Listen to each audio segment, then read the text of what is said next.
नमस्कार विद्यार्थियों, आप सभी का स्वागत है। प्रीवियस ईयर क्वेश्चन सीरीज में आज हम केमिस्ट्री का ऑर्गेनिक वाला चैप्टर जो है वो पढ़ने जा रहे हैं, जिसका नाम है कार्बनिक यौगिकों का नामकरण एवं समावयवता। नॉमेनक्लेचर है और नॉमेनक्लेचर के साथ साथ हमको जो है आइसोमेरिज्म भी पढ़ना है। तो शुरू करते हैं वन बाय वन। सबसे पहले हमारे पास में क्वेश्चन आ गया है, नॉर्मल ब्यूटेन और आइसोब्यूटेन। नॉर्मल ब्यूटेन और आइसोब्यूटेन आपस में कौन सा आइसोमेरिज्म शो करते हैं? तो ब्यूटेन मतलब 4 कार्बन 1 2 3 4, नॉर्मल मतलब एक लाइन में होते हैं, और आइसो मतलब 1 2 3 और एक यहाँ पर ब्रांच आ गई। तो अगर हम देखें तो हमारे पास में ये 4 कार्बन की चेन है और यहाँ पर 3 कार्बन की चेन है। तो अगर हम देखें तो कार्बन की चेन जो है वो अलग अलग है, इसलिए हम इसको बोलेंगे श्रृंखला समावयवता। कोई अगर ऐसा भी बोल सकता है कि सर इसमें ये मिथाइल 1 नंबर पर है, तो मैं आपको बता दूं, छोटू पढ़ाई करेगा मतलब अगर पोजीशन जैसा भी आपको लगे, स्थिति जैसा और चेन जैसा भी लगे, श्रृंखला भी लगे, तो ज़्यादा सही कौन रहता है? श्रृंखला समावयवता। इसलिए इस प्रश्न का सही उत्तर कौन सा हो गया? B, chain isomerism. अगला question, 4 methyl pent 3 in 2 on और 4 पर मिथाइल। तो देखिए, आईयूपीएससी नॉमेनक्लेचर को हम समझते हैं। हमने कहा कि मूल रूट वर्ड जो मूल शब्द है वो पेंट है। पेंट मतलब 5 कार्बन, 1 2 3 4 और 5। तो 5 कार्बन हो गए और 3 नंबर पर इन है और 2 पर ऑन है। तो ये 2 पर ऑन मतलब कीटोन हो गया है। और अगर हम 3 नंबर पर देखें तो ये 3 नंबर पर इन डबल बॉन्ड हो गया है। तो इस तरह से हमको दिख रहा है। फिर अगर हम बात करें तो 4 पर मिथाइल है, मतलब यहाँ पर मिथाइल लगा हुआ है, इस तरह से देख सकते हैं। ठीक है। अब अगर हम देखें तो हमारे पास में ये CH3 हो गया है, यहाँ पर भी CH3 हो गया है। मतलब एक कोने पर 2 मिथाइल हैं और एक कोने पर 1 मिथाइल है। तो ये 2 मिथाइल हैं, दिख गए एक कोने पर, ये वाले दोनों दिख गए, पर एक मिथाइल नहीं दिखा। इधर तो एल्डिहाइड दिख रहा है, तो ये नहीं हो पाएगा भाई। इसमें अगर हम बात करें तो 2 मिथाइल चाहिए थे, पर इसमें तो एक कोने पर एक ही मिथाइल है। इसमें कीटोन जरूर है, दूसरे कोने पर भी एक ही मिथाइल है, तो ये नहीं हो पाएगा। ये एक कोने पर एक मिथाइल है, दूसरे कोने पर प्रोपाइल है, तो ये भी नहीं हो पाएगा। तो ये वाला देखिए, एक कोने पर 2 मिथाइल है और एक कोने पर एक मिथाइल है, तो यहाँ से हम पहचान गए। ठीक है, तो ये हमारा सही आंसर है आईयूपीएससी नाम। अगर हम देखें इसको ही बनाकर तो ये है मिथाइल CH3, ये C, ये लिखा CH3, ये डबल बॉन्ड, ये CH, ये C डबल बॉन्ड O और ये CH3। नॉमेनक्लेचर देखें 1 2 3 4 5। ये देखिए 4 पर मिथाइल है, हो गया 4 मेथिल। ये 3 पर डबल बॉन्ड है, इन आ गया, ये 3 इन आ गया। फिर 2 पर ऑन भी आ गया। तो सही आंसर कौन सा हो गया? बी वाला। अगले क्वेश्चन की तरफ बढ़ते हैं। किस युग्म में कार्बन और हाइड्रोजन का प्रतिशत, which pair molecules have same percentage of carbon and hydrogen? तो देखो, हाइड्रोजन और कार्बन का परसेंटेज अगर सेम आपको चाहिए तो आपको उनके इंपिरिकल फॉर्मूला देखना पड़ेंगे। इंपिरिकल फॉर्मूला जिनको हम कहते हैं मूलानुपाती सूत्र, मुस्सू मुस्सू मूलानुपाती सूत्र, जिनके मूलानुपाती सूत्र समान होंगे उनमें कार्बन हाइड्रोजन रेशो भी क्या होगा? सेम। तो सबसे पहले मेरे पास में एसिटिलीन और प्रोपीन है। तो एसिटिलीन और प्रोपीन को अगर हम देखें तो acetylene CH triple bond CH है, और प्रोपीन की अगर हम बात करें तो ये एसिटिलीन हो गया है और ये हो गया है प्रोपीन। तो प्रोपीन प्रोपीन को अगर मैं देखूं तो यहाँ पर हो गया है C3H6, डबल होते हैं। तो अगर ये इनके नाम लिखते जा रहे हैं और मूलानुपाती सूत्र देखते जाएंगे तो इसका मूलानुपाती सूत्र क्या हो गया? C2H2 इसका फॉर्मूला है, तो मूलानुपाती सूत्र हो गया है मुस्सू, मुस्सू हो गया है इसका CH। इसका प्रोपीन का देखें तो इसका हो गया है C2 CH2, माफ कीजिएगा, छोटा करना है तो 3 से भाग दिया CH3, तो इसका मूलानुपाती सूत्र CH3 हो गया। तो इन दोनों के मूलानुपाती सूत्र तो अलग हैं, तो ये तो हो नहीं पाएगा भाई। अगला कौन सा है, इथेन और प्रोपेन। तो इथेन अपने पास में नया आया है, इथेन। इथेन की बात करते हैं C3H8, तो इसका तो मूसू भी वही है, मूलानुपाती सूत्र भी वही हो गया जो अणु सूत्र है, मॉलिक्यूलर फॉर्मूला है, तो ये भी नहीं इससे मैच करेगा। अगला कौन है, एसिटिलीन और बेंजीन। बेंजीन नया आया है, बेंजीन। बेंजीन को अगर हम देखें तो इसका फॉर्मूला है C6H6, डिवाइड किया तो ये हो गया भी, इसका भी मूलानुपाती सूत्र CH। तो देखो एसिटिलीन और बेंजीन दोनों के मूलानुपाती सूत्र एक जैसे हैं, तो इनके लिए कार्बन और हाइड्रोजन का रेशो भी क्या होगा, सेम। तो फिर हमारा सही आंसर हो गया है C वाला, क्योंकि दोनों के मूलानुपाती सूत्र सेम है, एसिटिलीन और बेंजीन। बेंजीन का होता है C6H6, मूलानुपाती सूत्र CH। साइक्लोहेक्सीन, साइक्लोहेक्सीन का नहीं हो पाएगा, है ना। तो ये हमारे पास में साइक्लोहेक्सीन की अगर हम बात करें तो ये साइक्लो और ये हेक्सीन बन गया है। तो साइक्लोहेक्सीन में 6 कार्बन है, और हाइड्रोजन देखने जाएंगे तो यहाँ पर ये कार्बन है, इसकी 2 वैलेंसी बची थी, तो 2 हाइड्रोजन लग गए यहाँ पर, 2 2 4 2 6 2 8 और 2 10, H10। तो ये होगा C3H5, तो इसका मूलानुपाती सूत्र C3H5 होगा, जो कि मैच नहीं कर रहा है। तो जिनके मूलानुपाती सूत्र समान होते हैं उनके अंदर कार्बन और हाइड्रोजन का रेशो भी क्या होगा, समान, जो कि सही आंसर C में है। अगला क्वेश्चन देखिए, किसी यौगिक की प्रकाशीय समायोता, ऑप्टिकल आइसोमेरिज्म वही शो करता है जिसमें कायरल कार्बन होते हैं। कौन सा कार्बन, कायरल।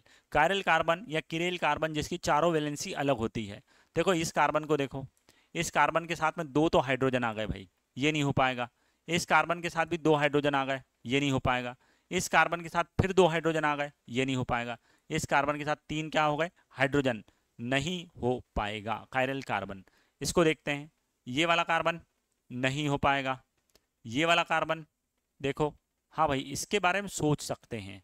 तो देखिए C, ये इसकी वैलेंसी इधर इधर इधर इधर, तो इधर कौन गया CH3, ये कौन गया H, और ये कौन गया Cl, और इधर कौन हो गया CH2 CH3। और अब बाबा इसके अंदर चारों मूलक अलग अलग हैं, चारों मूलक, ये देखो, ये मिथाइल, ये हाइड्रोजन, ये इथाइल समूह और ये क्लोराइड समूह। तो C जो है वही प्रकाशीय समायोता दर्शाएगा। बाकी ये देखिए, ये कार्बन नहीं दिखाएगा क्योंकि इसकी 3 हाइड्रोजन है, ये नहीं दिखाएगा क्योंकि इसके 2 हाइड्रोजन है। ये वाला कार्बन, ये H है और ये Cl है, पर देखो ना बेटा, इधर के सेक्शन में इथाइल है और इधर के सेक्शन में भी इथाइल, ये लिखा CH, इधर लिखा Cl, इधर लिखा CH2 CH3 और इधर लिखता हूँ CH2 CH3। तो ये 2 मूलक एक जैसे हो गए, और चारों मूलक अलग होते हैं, चारों रेडिकल, चारों वैलेंसीज डिफरेंट से फुलफिल होती है, तभी तो कायरल बनता है, तो ये नहीं हो पाएगा। इसमें ये वाला कार्बन देखो, इस कार्बन के साथ 2 क्लोरीन एक जैसे हैं, इस कार्बन के साथ में 2 हाइड्रोजन एक जैसे नहीं हो पाएगा, इसके साथ 2 हाइड्रोजन एक जैसे हैं, इसके साथ 3 है, तो जो है वो सही आंसर पहले ही पता चल गया था, C। अगला देखते हैं, 2 यौगिक A और B, तो ये A है, A को हम क्या बोलेंगे, A जो है उसको ऑर्थो नाइट्रोफिनॉल बोलेंगे, क्योंकि ऑर्थो नाइट्रोफिनॉल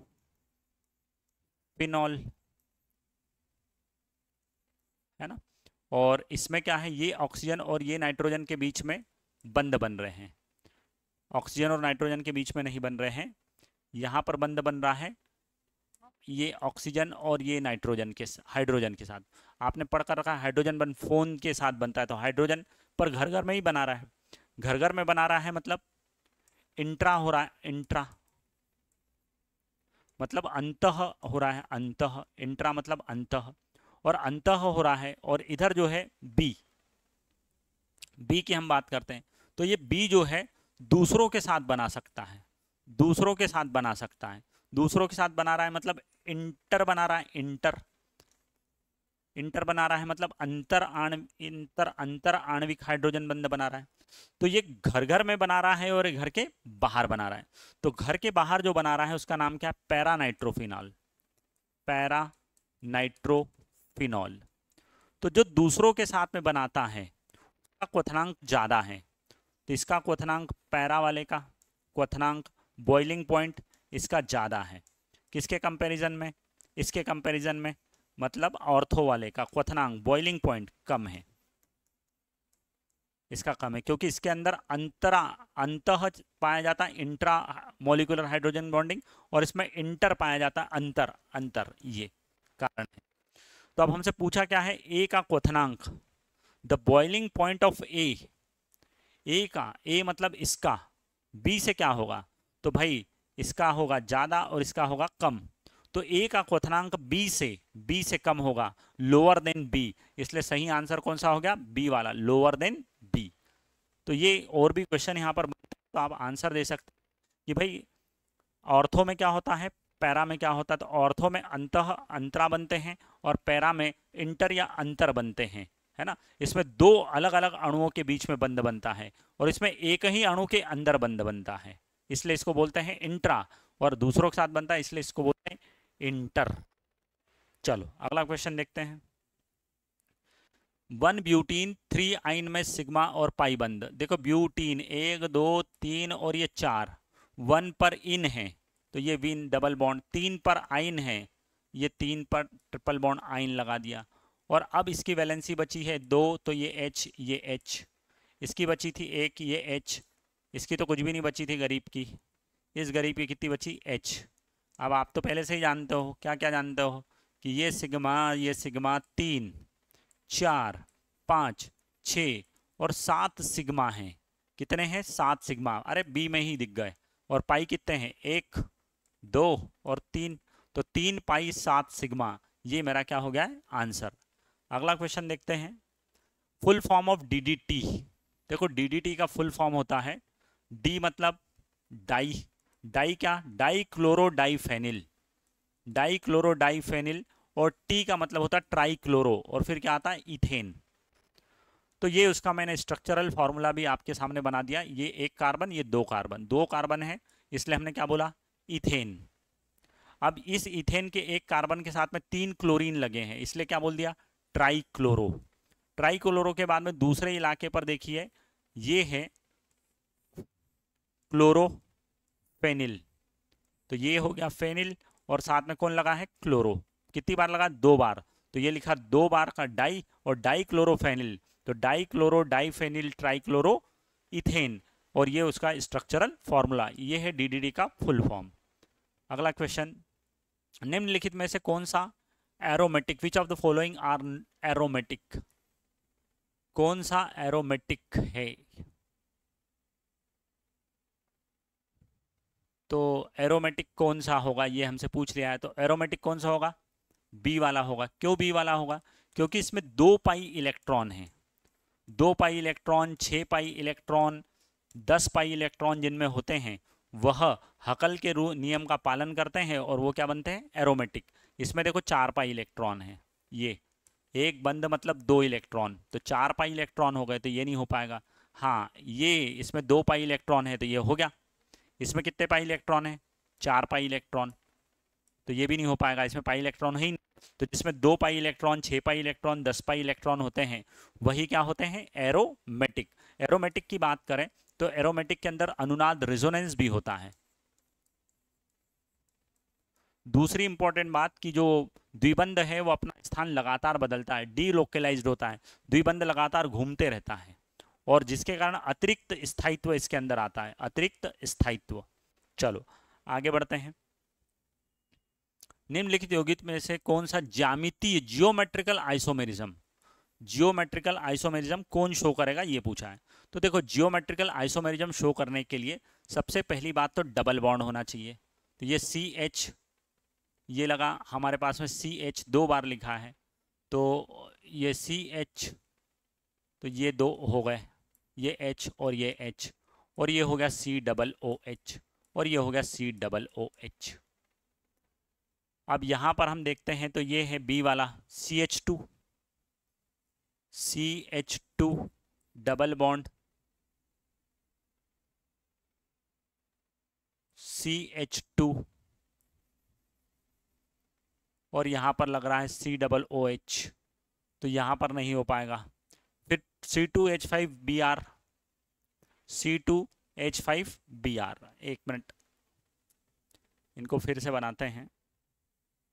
देखिए, अगर हम ज्यामितीय समावयवता देखना चाहते हैं तो ज्यामितीय समावयवता देखने की सबसे प्यारी शर्त क्या है?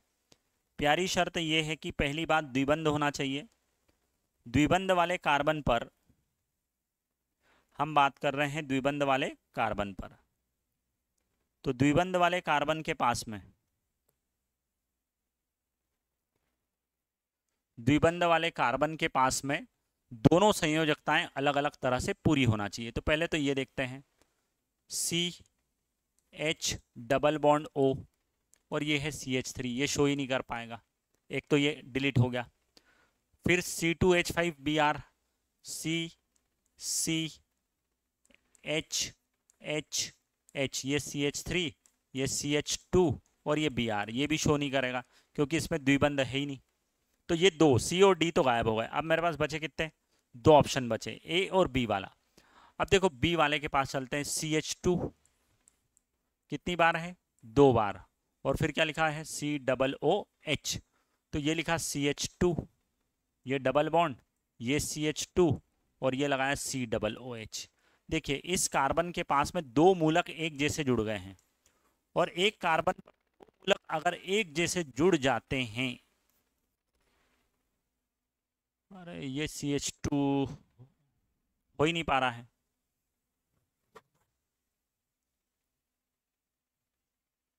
CH2 2 बार है, तो CH2 2 बार, इसको हम कैसे लिखेंगे? तो इसको हम इसी तरह से लिख पाएंगे, CH2 और COOH। तो इसका भी नहीं बन पा रहा है, क्यों? क्योंकि एक ही कार्बन पर कितने जुड़ गए हैं? 2। और यहाँ पर इस कार्बन की संयोजकता देखें तो कितनी हो रही है? 5 हो जाएगी, जो कि गलत है, जो कि गलत है। तो बी वाला भी नहीं होगा, तो अल्टीमेटली कौन सा हुआ? ए वाला करेक्ट आंसर। देखो एक बार देखते हैं, CH 2 बार, ये लिखा CH, ये लिखा CH 2 बार, हो गया। फिर उसके बाद में COOH 2 बार, तो ये लिखा इधर की तरफ COOH और ये लिखा COOH। तो आप देखिए इस कार्बन को, इस कार्बन के साथ ये द्विबंध, इधर गया H, इधर गया COOH, इधर गया H और ये गया COOH। तो एक कार्बन, दो कार्बन जिनके पास द्विबंध हो और कार्बन के दोनों संयोजकताएं अलग अलग हो, तो ही वो ज्यामितीय या जियोमेट्रिकल शो करता है। इसलिए इस क्वेश्चन का सही आंसर कौन सा हो गया है? ए वाला। चलो अगले क्वेश्चन की तरफ बढ़ते हैं। C4H10O के लिए कितने अचक्रीय समावेशी संभव है? A cyclic isomerism possible C4H10O। देखो एक ऑक्सीजन आया, तो एक ऑक्सीजन जिसमें आता है वो होता है एल्कोहल, और एल्कोहल के साथ साथ कौन होता है? ईथर। तो एल्कोहल और ईथर जो है वही लोग यहां पर कुछ शो करेंगे, है ना। तो एल्कोहल पहले बना लेता हूं। तो मेरे पास में कितने कार्बन है? 4, 1 2 3 और ये 4, और ये लगाया OH, 1 2 3 और ये 4 और ये लगाया OH। ये तो मेरे पास में दोनों में क्या हो गई? पोजीशन, स्थिति बदल गई OH की। फिर 1 2 3 ये लगाया OH और ये लगा HC। यहाँ पर एक नंबर पर है 1 2 3, यहाँ पर लगाया C और यहाँ पर लगाया OH, ये हो गए 4। एल्कोहल वाले कितने बन गए? 4। अब ईथर 1 2 O, ये हो गए 2, तो ये हो गया 5वां COCCC। देखो ये चेन बनी, चेन के पहले नंबर पर ये जुड़ा हुआ है मिथॉक्सी, है ना। 1 2 3 और यहाँ पर अगर मैंने जोड़ दिया CH3, तो ये 2 नंबर पर जुड़ा है, 1 2 और 3, तो कुल मिलाकर कितने बन गए? 7। ये पहला, ये दूसरा, ये तीसरा, ये चौथा, ये 5वां, ये छठा और ये 7वां। अगली बार अगर आपसे एग्जाम में क्वेश्चन पूछ ले कि भाई कितने होंगे, तो बिना हल किए डायरेक्ट आंसर कितना बताएं? 7। चलो अगला क्वेश्चन। ब्यूट 1 आइन का समावयव नहीं है ना, not an isomer of but 1 yne. तो पहले तो ब्यूट 1 आइन का फॉर्मूला लिखता हूं C4 और H6, क्योंकि ये है ट्रिपल बॉन्ड वाला अल्काइन। अल्काइन में डबल से 2 कम कार्बन होते हैं, तो C4H6। अब ब्यूट 2 आइन ये हो सकता है, क्यों हो सकता है? क्योंकि भाई 1 2 3 4 और यहाँ लगा 2 पर, तो ये तो हो सकता है। ब्यूट 1,3 डाइएन 1 2 3 4, तो यहाँ पर 1 पर डबल बॉन्ड है और 3 पर भी डबल बॉन्ड है। इसकी वैलेंसी CH2, इसकी बची थी एक H, इसकी H और ये H2। अरे भाई ये भी हो गया, क्योंकि दोनों के अणुसूत्र मॉलिक्यूलर फॉर्मूले क्या हो गए? सेम। देखो C4H, 2 2 4 और 2 6, तो ये भी हो गया, 2 B वाला भी। तीसरा मिथाइल साइक्लोप्रोपेन, मिथाइल साइक्लोप्रोपेन, तो मिथाइल साइक्लोप्रोपीन है, प्रोपेन भी नहीं है, प्रोपीन। ये 1 2 और ये बन गया तीसरा, और ये साइक्लोप्रोपीन, ये हुआ C, ये हुआ C और ये हुआ C, है ना। और यहाँ पर क्या लगा है? मिथाइल, तो ये मिथाइल लगा देते हैं यहाँ पर CH3। ये 3, इसकी कितनी बची थी? 1, इसकी कितनी बची थी? 1 और इसकी कितनी बची थी? 1। अरे ये भी बन गया, क्योंकि इसका भी अणुसूत्र क्या हो गया? समान। तो ये तीनों तो हैं, पर ब्यूट 1 इन, अरे भाई ब्यूट C4 2 इन, 2 इन मतलब 4 डबल होते ना, C4H8, तो इसका सूत्र ही अलग है। और समाविवी आइसोमेरिज्म शो करने की सबसे पहली कंडीशन क्या है? कि मॉलिक्यूलर फॉर्मूला अणुसूत्र समान होंगे तो ही होगा। तो ये ब्यूट 2 इन, इसमें डबल बॉन्ड है और इसमें ट्रिपल बॉन्ड है, ये हो ही नहीं सकते हैं अणुसूत्र समान, इसलिए सही आंसर क्या हो जाएगा? डी वाला। तो डी जो है वह समाविवी नहीं है। अगला, C2FClBrI वाले यौगिक के कितने समाविवी होंगे? तो ये जरूर हमको ध्यान देना है कि C2FClBrI के पहले तो मैं बनाकर बताता हूं। देखो ये हो गए 2, इधर लगाया अपन ने क्या?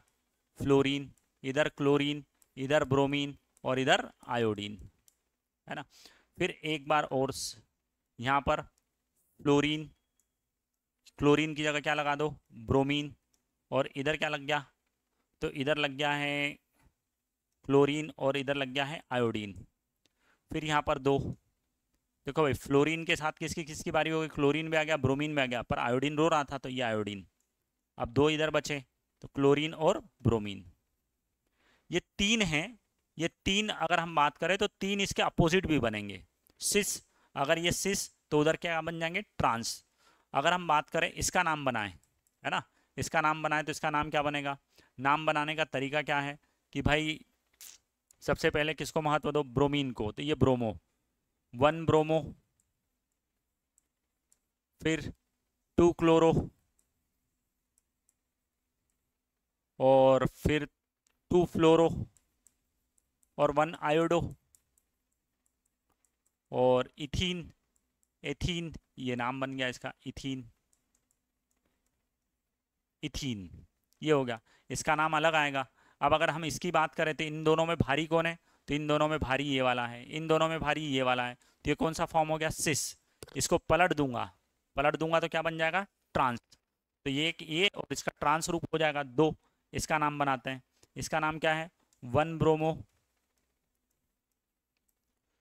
2 क्लोरो, फिर उसके बाद में 1 फ्लोरो, 1 फ्लोरो, और आयोडो कितने पर लगा है? 2 पर, तो 2 आयोडो, और फिर वही एथीन। अब इसमें अगर हम देखें तो भारी कौन है?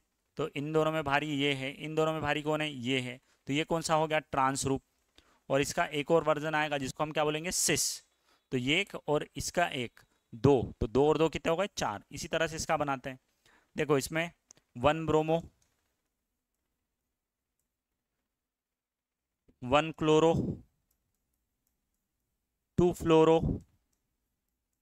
2 आयोडो और एथीन, ये इसका IUPAC नाम हो गया, आयोडो। अब भारी कौन है इसमें? तो फ्लोरीन, क्लोरीन ये भारी है, इसमें ये भारी है, तो ये कौन सा फॉर्म हो गया? सिस। तो इसका एक और रूप आएगा, उसको ट्रांस कहेंगे। तो ये 3 हैं और इन तीनों के और बनेंगे, तो टोटल कितने बन जाएंगे? 6। तो अगली बार अगर ये प्रश्न आए तो आपको डायरेक्ट आंसर देना है कितना? 6। ये तो मैंने आपको प्रैक्टिस के लिए बनाकर बता दिए। अगला question, arene, arene, arene, arene, arene मतलब होता है हाइड्रोकार्बन। एरीन, एरीन का मतलब ही है हाइड्रोकार्बन, और हाइड्रोकार्बन में भी कौन से?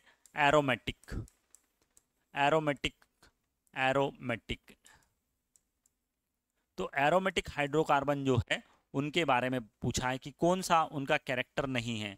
तो एरीन के अंदर अतिरिक्त स्थायित्व होता है, बिल्कुल। एक्स्ट्रा स्टेबिलिटी होती है, बिल्कुल सही बात है। डीलोकेलेशन ऑफ पाई इलेक्ट्रॉन, बिल्कुल। ये बेंजीन जो है इसका सबसे बेहतरीन एग्जाम्पल है। ये जो डबल बॉन्ड है कंटिन्यूस अपना पोजीशन जो है चेंज करते हैं, डीलोकेलेशन। पाई इलेक्ट्रॉनों का विस्थापन लगातार चलता है, जिसको हम बोलते हैं रिजोनेंस या अनुनाद।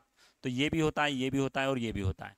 हमेशा इलेक्ट्रॉन रागी योजन, इलेक्ट्रोफिलिक एडिशन देगा, ऐसा बोला है। और वो भी कैसे? हमेशा। तो ये बात गलत है। हाँ, मैं मानता हूं इस बात को कि एरोमेटिक कंपाउंड जो होते हैं वो इलेक्ट्रोफिलिक एडिशन ज्यादा देते हैं। अगली बार क्वेश्चन आया तो इलेक्ट्रोफिलिक एडिशन ज्यादा देंगे as compared to nucleophilic. Nucleophilic, electrophilic ज्यादा देते हैं, पर इसने बोल दिया कि हमेशा इलेक्ट्रोफिलिक ही देते थे। ये बात गलत है, ये बात गलत है। और हमसे गलत बात ही तो पूछी थी, तो हमारे लिए तो वो आंसर बन गई। जो गलत बात थी वही हमारा आंसर हो गया। तो सही आंसर कौन सा हो गया? सी वाला। ये बात ध्यान देना है कि अगली बार पूछ ले कि भाई इलेक्ट्रोफिलिक ज्यादा देता है कि न्यूक्लियोफिलिक, तो हम कहेंगे इलेक्ट्रोफिलिक। जो इलेक्ट्रोफिलिक को हम हिंदी में क्या बोलने वाले हैं? इलेक्ट्रॉन रागी योजन। ये ज्यादा देता है, हमेशा नहीं देता, ज्यादा देता है।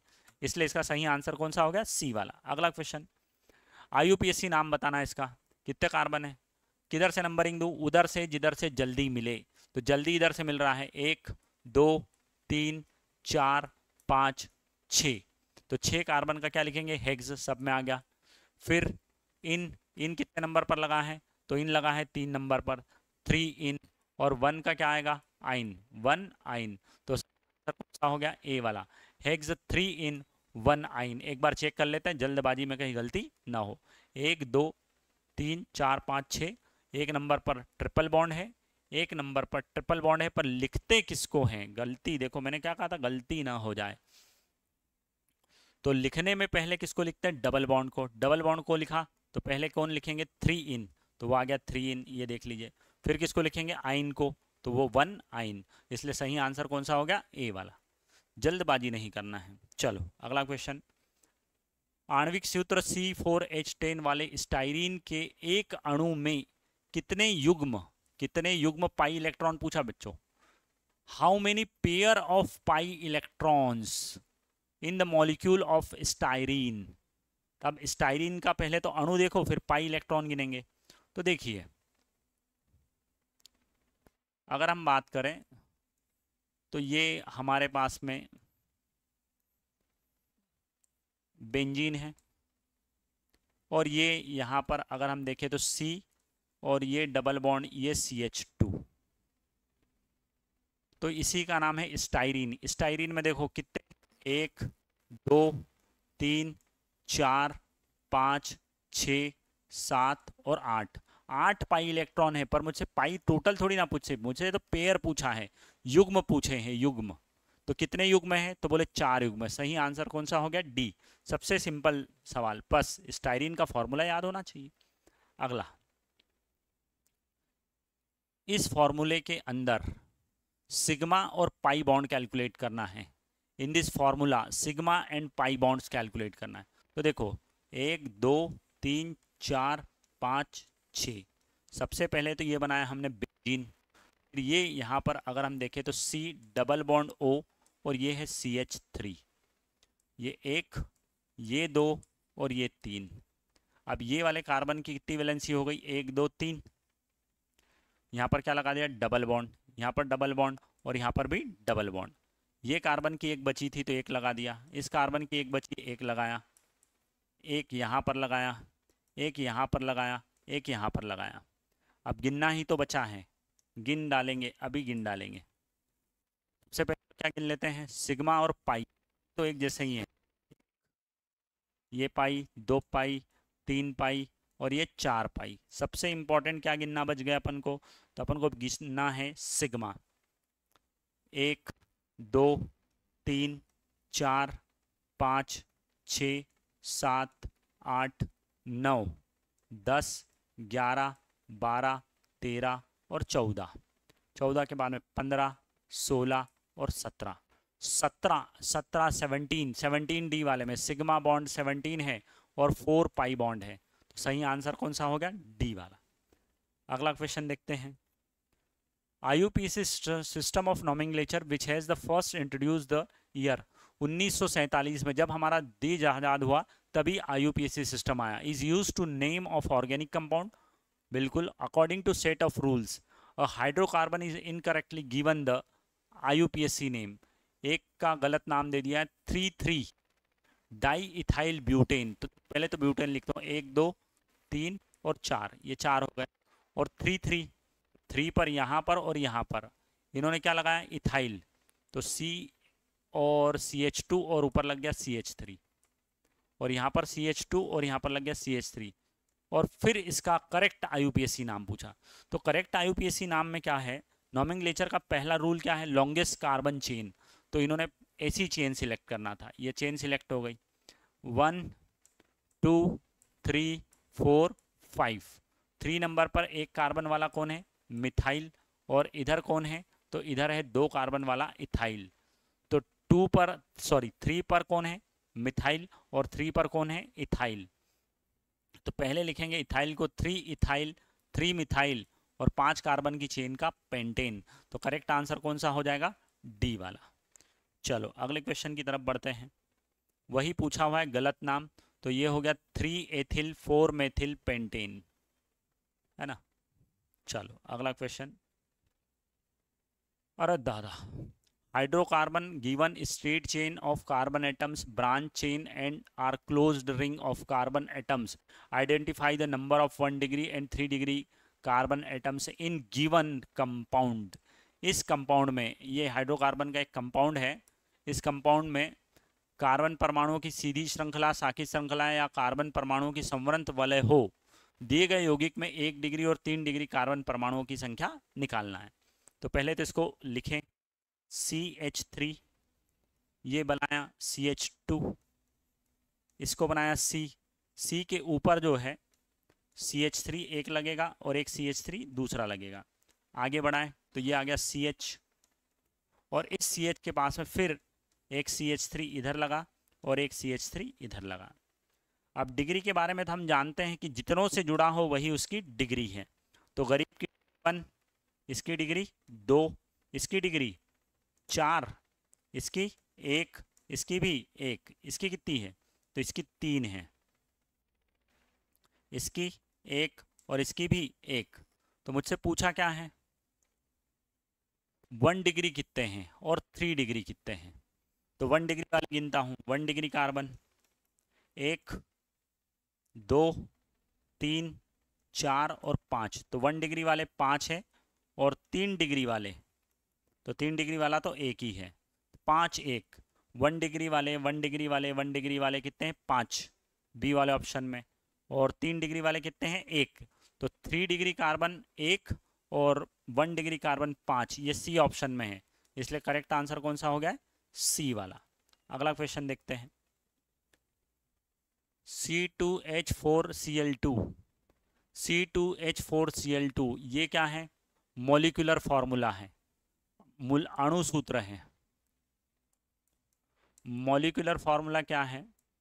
C2H4Cl2, ये हो गया। मूलानुपाती सूत्र, द्रव्यमान दिया है। मूलानुपाती सूत्र बताओ। मूलानुपाती सूत्र इंपेरिकल फॉर्मूला पूछा है।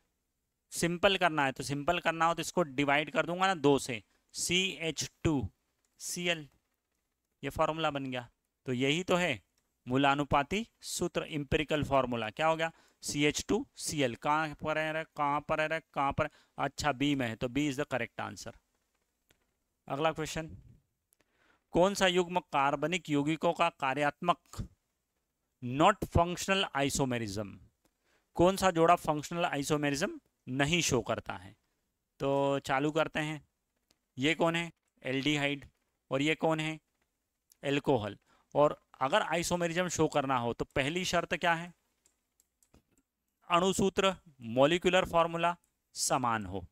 अणुसूत्र, मॉलिक्यूलर फॉर्मूला सेम हो। फॉर्मूला सेम होगा तो ही वो आइसोमेरिज्म शो करेगा। तो पहले से ही अगर हम याद रखें तो एल्डिहाइड कीटोन के साथ शो करता है। एल्डिहाइड किसके साथ? कीटोन के साथ। और एल्कोहल किसके साथ? ईथर के साथ। तो ये एल्डिहाइड है CHO और ये है एल्कोहल, ये आपस में कर ही नहीं सकते हैं, इसलिए नहीं शो करने वालों में फटाक से आंसर लग गया ए वाला।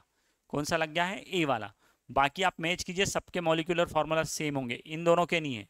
देखो इसमें कितने कार्बन है? 2, और हाइड्रोजन कितने हैं? 4, और इसमें हाइड्रोजन कितने हैं? 6। तो यहीं पर डिफरेंस क्लियर हो गया, तो यही हमारा करेक्ट आंसर है। बाकी में आप सबके मॉलिक्यूलर फार्मूला मैच कीजिए, सेम टू सेम आएंगे, इसलिए सब ये क्या शो करेंगे? आइसोमेरिज्म। अगला क्वेश्चन, अगला क्वेश्चन C5H10, C5H10 से मुझे पॉलीगॉन फार्मूला मतलब क्लोज चेन वाले है ना, चक्रीय यौगिक बनाना है, तो कितने बनेंगे ये पूछा है। तो 1 2 3 4 5, एक तो ये बन गया। दूसरा अगर बनाए तो 1 2 3 4, एक ये बन गया।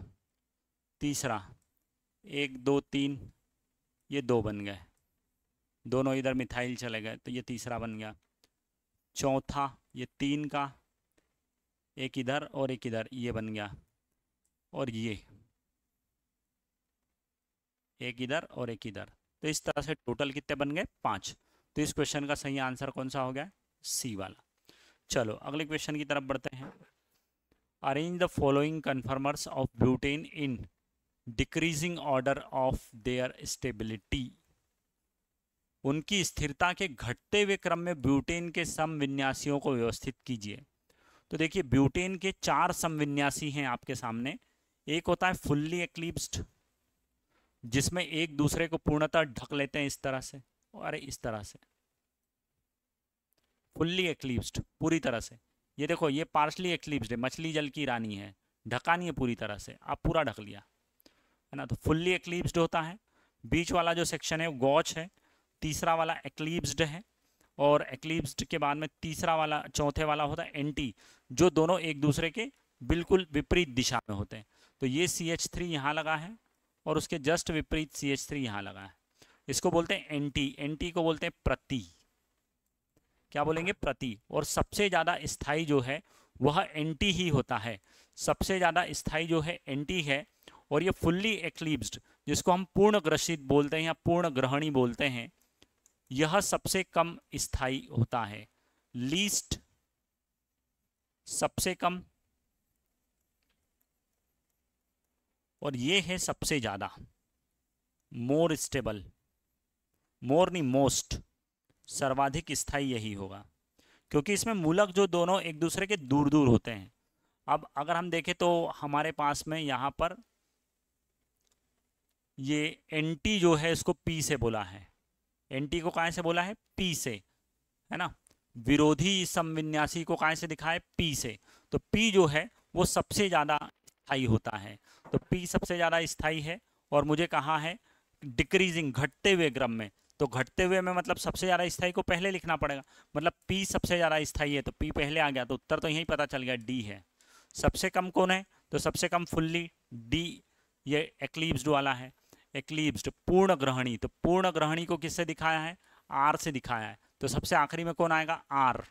कौन आएगा? R। फुल्ली एक्लिप्स्ड जो है वो सबसे लीस्ट होगा, तो R। देखो ये R भी आ गया है यहाँ पर सबसे आखिरी में। अब अगर हम बात करें तो इन दोनों में अगर बात करें तो ये ज़्यादा स्थायी है, गॉस ज़्यादा स्थायी है, और गॉस से कम कौन है? एक्लिप्स्ड। तो गॉस को किस में दिखाया? गॉस को उसने S से दिखाया, ये S, देखिए S है ना। तो इसके बाद में P के बाद में कौन आएगा? S, और S के बाद में कौन आएगा? Q, और सबसे आखिरी में कौन आएगा? R। तो ये हमारा सही आंसर है। इसमें देखो एंगल भी दिए हैं, जहाँ पर एंगल 0 है, 60 है, 120 है और 180 है, तो अगली बार एंगल के फॉर्म में भी आपसे क्वेश्चन पूछ सकता है। चलो अगले क्वेश्चन की तरफ बढ़ते हैं। कौन सा यौगिक एलिसाइक्लिक हाइड्रोकार्बन है?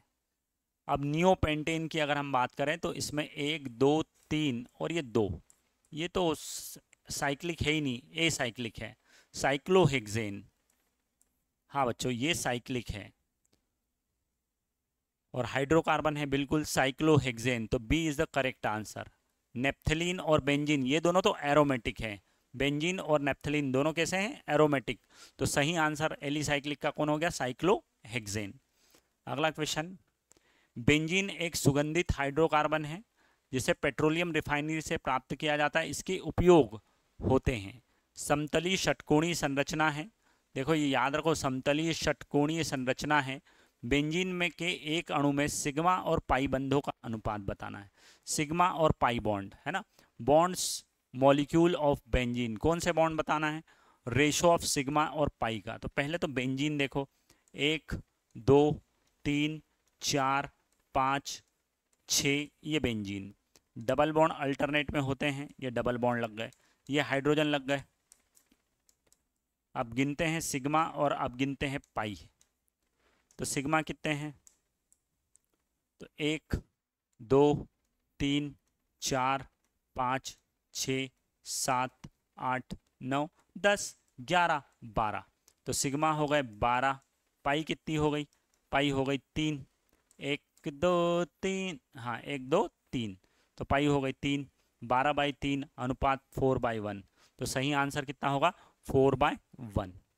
अगला question, bond line formula in another way in which molecular structure are represent. Which one of the following represent the bond line formula of three chloropropanal. Three chloropropanal, भाई यहाँ पर बंद रेखा सूत्र दिखाया है, जिसे मुझे 3-क्लोरोप्रोपेनल का सूत्र लिखना है। तो देखो पहली बात तो नल आई, नल जल योजना ही नल आई, नल आई मतलब एल्डिहाइड होगा। तो ये है C, ये है डबल बॉन्ड और ये CHO, ये पहला कार्बन, ये दूसरा, 2 पर क्लोरो आ गया, नहीं हमको 3 पर चाहिए। ये C, ये डबल बॉन्ड OH, 1 2 और ये 3 पर क्लोरो है भाई। यहाँ पर देख लो, ये कार्बन, तो ये तो कीटोन है, ये तो हो ही नहीं सकता। ये भी कीटोन है, ये भी नहीं हो सकता। A और B कीटोन है, नहीं हो सकता, क्योंकि इसके नाम के बाद में ऑन आता है, ऑन, पर यहाँ नल लगा है, नल लगा है तो 3 पर क्लोरो, 3 क्लोरो। तो सही आंसर कौन सा हो गया, C वाला। आगे बढ़ते हैं, C6H12 संतृप्त चक्रीय हाइड्रोकार्बन X में शाखाओं के रूप में एक methyl unsaturated cyclic hydrocarbon X with molecular formula C6H12 has one methyl, एक मिथाइल ग्रुप जिसमें चाहिए। तो इसमें अगर देखें तो 1 2 3 4 5 और 6 हैं कार्बन, बिल्कुल सही बात है। हाइड्रोजन, तो इसके बचे 2 H2 H2 H2 H है ना, और यहाँ पर H2। तो देखो ना, 2 2 4 2 6 2 8 9 10 12 हो गए, है ना। पर साइक्लिक और सेचुरेटेड बोला है ना बच्चों, ये देखो सेचुरेटेड, संतृप्त, ये तो असंतृप्त है, तो ये तो हो ही नहीं सकता। हाँ ये हो सकता है, ये भी हो सकता है, पर इसमें 2 मिथाइल है। कितने मिथाइल है, 2। हमको कितने मिथाइल वाला पूछा है, 1, और इसमें तो है ही नहीं मिथाइल ग्रुप, तो ये भी नहीं हो सकता है। इसमें 2 मिथाइल है, ये भी नहीं हो पाया। तो सही आंसर कौन सा हो गया, B वाला। इसमें और इसमें कंफ्यूजन नहीं होना, इसमें संतृप्त पूछा है तो संतृप्त नहीं, ये कैसा है, असंतृप्त। अगला question, many of the organic compound exhibit the phenomenon of isomerism. Isomerism show करेंगे from the compound given below the identified to which exhibit the phenomenon of functional isomerism. कौन 2 लोग फंक्शनल आइसोमेरिज्म शो करेंगे, ये बोल रहे हैं। ये है कार्बनिक यौगिक समायों की परिघटना को प्रदर्शित करते हैं, बिल्कुल कार्बनिक यौगिक परिघटना प्रदर्शित करते हैं। दिए गए यौगिकों में से 2 का पहचान कीजिए जो प्रक्रियात्मक फंक्शनल आइसोमेरिज्म शो करते हैं। तो ब्यूटेन 2 ऑन 2 ऑन, मतलब ये कौन है बच्चों, कीटोन है ना। W X की जगह क्या लिखा है, ब्यूटेनोइक अम्ल, तो ये अम्ल है, अम्ल, बिल्कुल सही। Y पर कौन है, तो Y पर चढ़ा हुआ मिथाइल प्रोपेनोएट, ये है एस्टर। ओएट लगता है तो क्या आता है, एस्टर। तो अम्ल के साथ कौन होता है, एस्टर। अम्ल के साथ एस्टर मतलब X के साथ Y, X के साथ Y मतलब C में मिल गया। इसलिए सही आंसर कौन सा हो गया, C वाला। अगला क्वेश्चन देखते हैं, वह कार्बन जिसमें अद्वितीय गुण होते हैं कहलाता है। The carbon which has the unique property of called, ऐसा गुण जो कार्बन के पास में यूनिक है, और वो क्या है, कैटिशन का, श्रृंखला बनाने का गुण। इसलिए सही आंसर कौन सा है, D। टेहावैलेंसी नहीं है, टेट्रावैलेंसी लिखा था, टेट्रावैलेंसी चतुसंयोजकता। पर केटेशन श्रृंखला बनाने का गुण जो है वो अद्वितीय गुण है। क्यों है? क्योंकि उसके पास में बंध ऊर्जा उच्च है। कार्बन की tetravalency, the type of bond which tetravalency, tetravalency में जो बॉन्ड बनता है वो कौन सा रहता है? कोवेलेंट, सहसंयोजक बंध रहता है, जहां पर इलेक्ट्रॉनों का क्या होता है? साझा, तेरा भी मेरा भी, टेट्रावैलेंट। निम्न में से कौन सा एक नॉन बेंजीनोइड यौगिक है? नॉन बेंजीनोइड यौगिक ढूंढना है भाई। इसमें तो बेंजीन है ही, नेप्थलीन, नेप्थलीन का स्ट्रक्चर दिख रहा है आपको, है ना? तो ये तो बेंजीनोइड है। एनिलीन, एनिलीन भी बेंजीनोइड है। ये तो कीटोन है, ट्रोपोलोन, ये देखो। और इसमें बेंजीन है ही नहीं। बेंजीन में 1 2 3 4 5 6 7, इसमें 7 कार्बन है, ये बेंजीनोइड नहीं है। 1 2 3 4 5 6 7, अरे ये भी नहीं है। इसमें 2 यौगिक ऐसे हैं, 1 2 3 4 5, 5 कार्बन है, इसमें बेंजीन रिंग है ही नहीं। तो इसमें 2 यौगिक ऐसे हैं जो बेंजीनोइड नहीं है। तो 2 आंसर है इसके, सी वाला भी है और डी वाला भी, दोनों कैसे हैं? Non benzenoid. अगला देखते हैं, 2 या 2 से अधिक यौगिक समान अणुसूत्र, भाई समान मॉलिक्यूलर फॉर्मूला, कंपाउंड है सेम मॉलिक्यूलर फॉर्मूला, जिनके पास सेम मॉलिक्यूलर फॉर्मूला होता है वो क्या शो करते हैं? आइसोमेरिज्म, समावयवता। तो आइसोमेरिज्म या समावयवता, जिसको हम किससे दिखाएंगे? बी से। B is the correct answer. अगला, प्राथमिक समावयवता कितने प्रकार की होती है? Primary isomerism. देखो बच्चों, आइसोमेरिज्म को हमने 2 भागों में बांट कर रखा हुआ है। सबसे पहला कौन सा है? संरचनात्मक, जिसको हम बोलते हैं स्ट्रक्चरल, और दूसरा होता है आकाशीय या त्रिविम। आकाशीय या त्रिविम की अगर हम बात करें तो इसको बोलते हैं स्टीरियो। तो प्रारंभिक रूप से केवल कितने प्रकार है? 2। फिर इसके 2 प्रकार अलग हैं, और इसके तो बहुत सारे हैं।